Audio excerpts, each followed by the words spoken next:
In the quiet town of Cottage Grove, Minnesota, a family lived what seemed to be a perfect life. Amy Allwine, a 43-year-old dog trainer, was the heart of her community. Kind, devoted, a loving mother. Her husband, Stephen, was a respected church elder, a pillar of faith. Together, they raised a young son in a home filled with love. Or so it seemed. But beneath this idyllic facade, a darkness was brewing. A darkness that would lead to betrayal, murder, and a chilling connection to the shadowy corners of the dark web. This is the story of Amy Allwine and the husband who planned her death. It's 2016, and Amy Allwine is thriving. Her business, Allwine Dog Training, is a local gem. She's teaching golden retrievers to become therapy dogs, bringing comfort to those in need. At home, she's a devoted mother to her 9-year-old son, always there with a smile. Stephen, her husband of 15 years, preaches at the United Church of God, guiding his flock with sermons of morality. To outsiders, they're the perfect couple, united by faith, family, and community. But appearances can be deceiving. Stephen Allwine was living a double life. By day, he was a pastor, but by night, he was chasing secrets online. On websites like Ashley Madison, he pursued extramarital affairs, hiding his indiscretions behind a computer screen. His IT consulting business was failing, piling financial stress on the family. Divorce wasn't an option. His church frowned upon it, and it would ruin his reputation. But there was another way out, a way that promised anonymity and a clean slate. A $700 life insurance policy on Amy, with Stephen as the beneficiary. In early 2016, a British hacker named Chris Montero made a shocking discovery.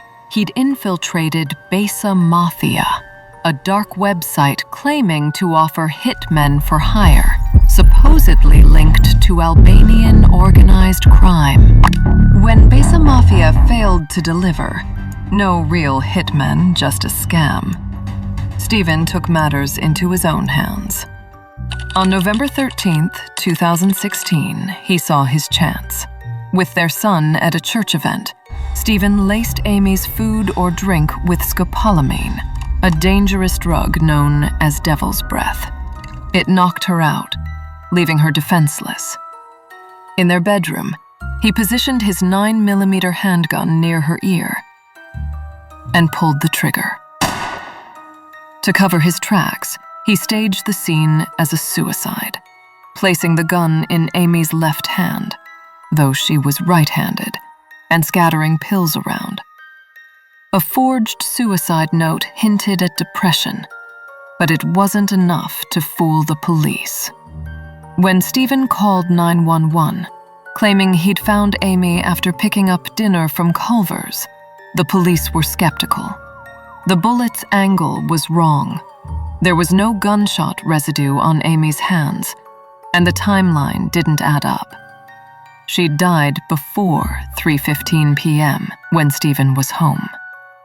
Toxicology reports revealed scopolamine in her system, a drug she'd never been prescribed. The investigation turned to Stephen's digital life. Forensic experts cracked his laptop, finding Tor browser history, Besa Mafia communications, and a deleted note with the Bitcoin wallet address used for the payment. Blockchain analysis traced the $13,000 transaction directly to him.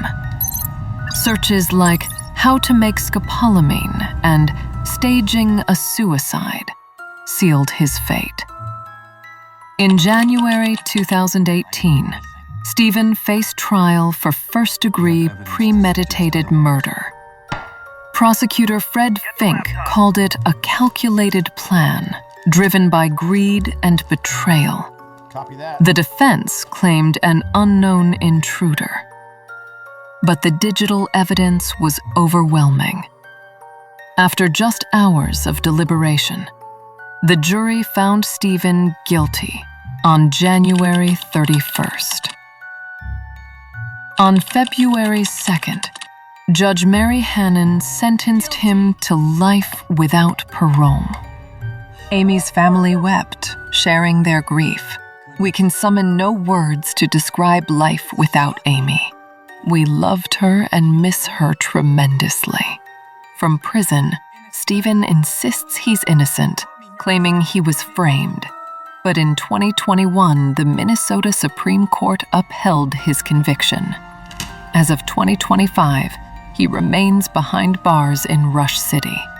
Amy's story lives on in true crime podcasts like Murder with My Husband and Case File, reminding us of the dark web's dangers. It's a story of love betrayed, of a man who hid behind faith and technology, only to be undone by both.